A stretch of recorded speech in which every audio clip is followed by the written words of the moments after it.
Depuis quelques temps, je me suis rendu compte que, en règle générale, les mecs savent pas trop faire les nœuds de cravate. Et ça, c'est valable pour beaucoup de potes. Comme en ce moment, on a plein de potes qui se marient et qu'on fait la fête à tout va, je me rends vraiment compte que c'est pas ça. Faut toujours des potes avec des nœuds de cravate un peu douteux, puis de toute façon, ça les fait chier, et au bout de quelques minutes, ils finissent par les dégager tout simplement. Plus de cravate, et c'est bien dommage, parce qu'un beau nœud de cravate, c'est quand même super élégant. Alors, je vais te montrer de façon hyper simple comment faire un nœud de cravate. Je vais te donner 3 méthodes hyper faciles, tu me diras ce que t'en penses. Car aide-moi à choisir ma cravate. Ceinture marron, pantalon bleu, chemise bleue, cravate bleue. J'en ai une qui est un petit peu too much, mais que j'aime beaucoup. Les petits cœurs, petite Christian Lacroix, il y a quelques années. Et une autre que j'aime bien aussi, petite italienne, Gino Rossini.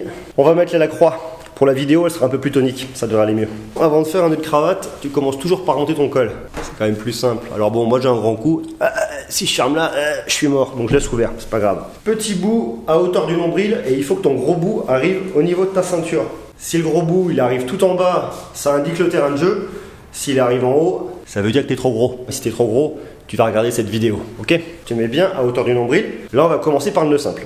Alors le principe, c'est que tu prends toujours ton gros bout, et c'est lui qui va faire les tours et qui va se balader. C'est lui qui tricote. Lui là, le petit, il bouge pas. Tu pars du gros, tu passes devant, tu fais un petit tour, tu passes derrière, tu repasses devant, tu vois.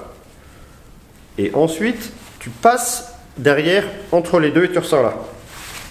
Hyper facile.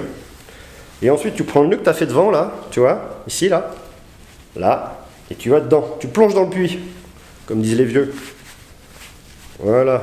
Et ça, c'est un nœud simple. Tu le remontes en tirant sur la languette du petit. Tu positionnes. Et normalement, si tu as fait le boulot à peu près correctement, tu check. Tu arrives au niveau de la ceinture. Bon, après, tu peux donner un peu de forme. Hein. Tu tires sur le petit, ça te fait remonter ton col. Tu redescends le col, tu serres un peu en haut. Et t'es beau comme un camion. Le nœud double, c'est pas plus compliqué. En réalité, le nœud double, tu fais juste un tour de plus. Ce que ça va faire, c'est que ça va épaissir un petit peu et ça te fera un nœud qui est un peu plus gros. Mais c'est exactement le même principe. Le petit au niveau du nombril. Tu prends le gros, tu passes devant. Tu repars derrière. Tu repasses devant. Et là, au lieu de remonter et de plonger, tu refais encore un tour. Ok? Tu refais un tour. Et là, tu passes dedans. Et tu fais comme pour l'autre, tu plonges dedans. Tu vois? Et là, ça te fait un nœud qui est quand même un peu plus gros. Tu lui donnes un peu de forme avec ta main. Tu serres. C'est pas mon préféré. Moi, ce que je préfère, c'est le Windsor. Plus de classe. Et une plus belle forme. Le Windsor, tu vas voir, c'est pas bien compliqué. Mais par contre, celle-là, il faut la remonter plus haut. À peu près par là. 3e, 4e bouton. Tu prends le gros bout, il passe devant. Ensuite, tu le fais passer dedans. Ok? Attends, je vais y arriver. Voilà. Tu passes dedans. Une fois que tu es passé dedans, tu passes sur la droite. Tu contournes la petite quéquette là, tu contournes et tu reviens dedans. En gros, tu as fait le tour.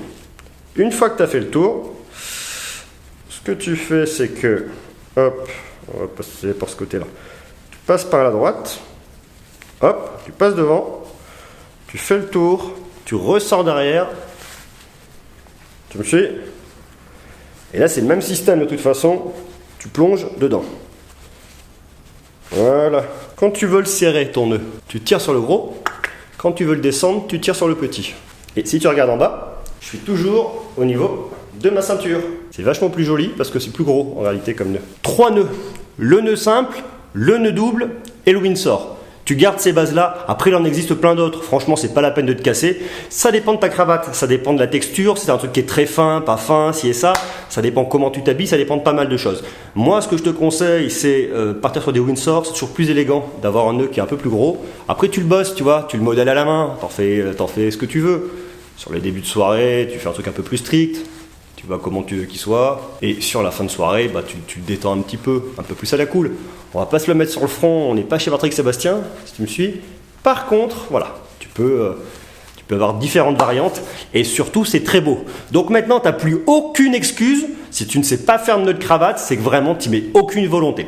Si ça te convient, si ces quelques conseils ont été intéressants pour toi, t'envoies les gros pouces. N'hésite pas à t'abonner à la chaîne. N'oublie pas mon lapin, je prends soin de toi. Et si tu as des idées, s'il y a des sujets qui t'intéressent, des choses sur lesquelles tu sèches et que tu as besoin d'un petit coup de main, tu me le mets en commentaire ou tu m'envoies un message. Dans la rubrique à propos, il y a mon email. N'hésite pas, tu m'écris. Je t'embrasse lapin, à bientôt.